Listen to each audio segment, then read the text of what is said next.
Hello all. I know the filming situation is still a little weird, but I wanted to try to catch up on some of the community tags I have fallen behind on. So I'm going to start with the feel-good movies.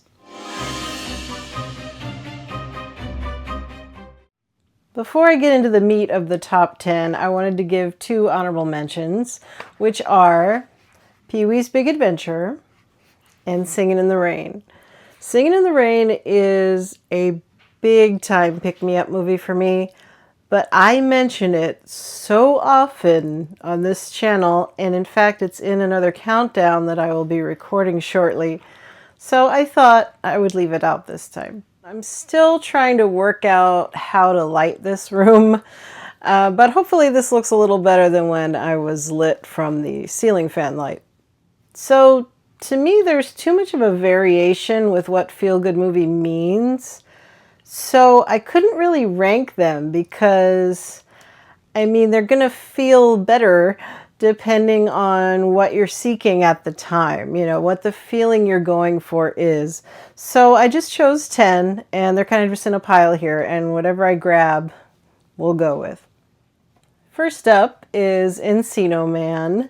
Yes, I finally have a physical copy. If you saw my 90s video, you know I was frustrated that I didn't have this and couldn't include it.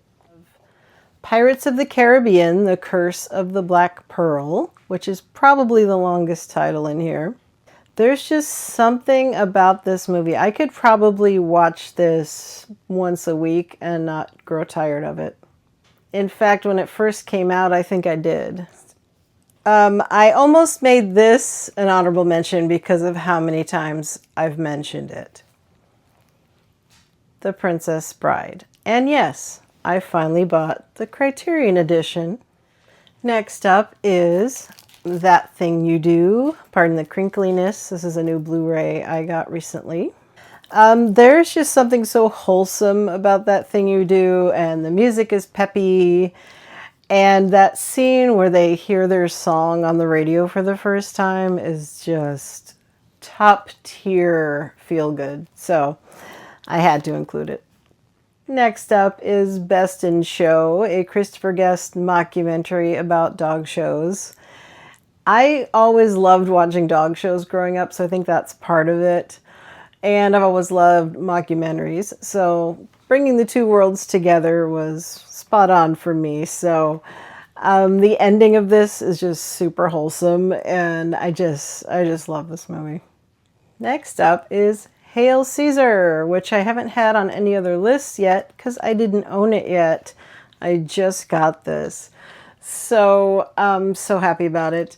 And I'm even happier the digital code was still valid, so I can just walk around and watch it on my phone if I want. I know, I'm a physical media collector. I'm not supposed to say things like that. I apologize. But anyway, Hail Caesar is similar to Singin' in the Rain in a way because it's a movie about the movie industry. Specifically, it's about a fixer at the studio who's played by Josh Brolin. And basically he goes around, you know, putting out metaphorical fires, things that are going to be PR nightmares for the movie studio. It's a Coen Brothers film, so if you're used to their humor, I think you'll like this. Next is yet another I consider leaving off the list because I've mentioned it too much, and that is The Birdcage. Yeah, I think I've mentioned this enough times that I really don't have to say anything else about it, but I don't know if I could ever watch this movie without smiling and laughing and just feeling joyous. So it had to be on this list. I'm sorry. Next up, we have You Can't Take It With You.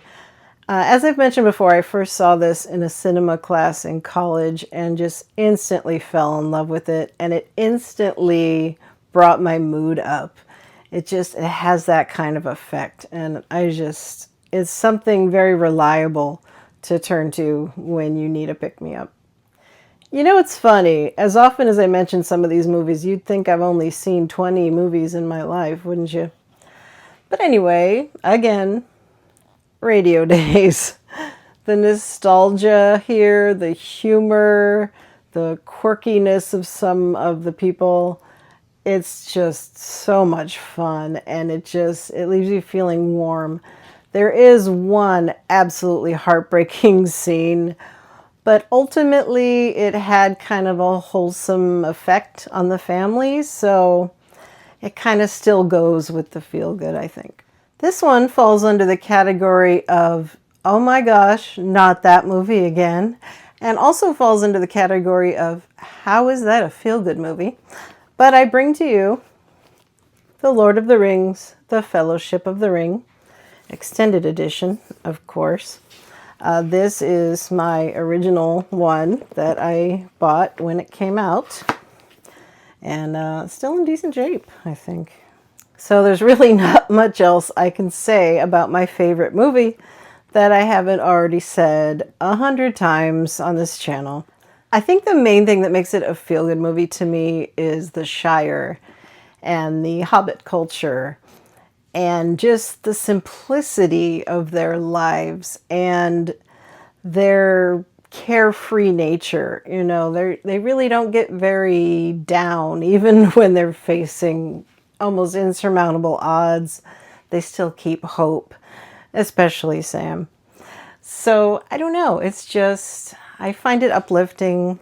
The other two, maybe not as much. It gets darker as it goes on, yeah.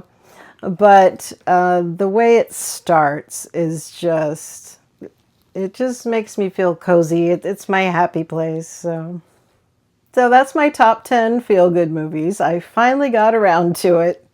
I'm not sure who to tag because I think pretty much everyone else in my little circle has already done this one. But if you haven't done one and you would like to, consider yourself tagged. So take care, thanks for watching, and I hope to see you again.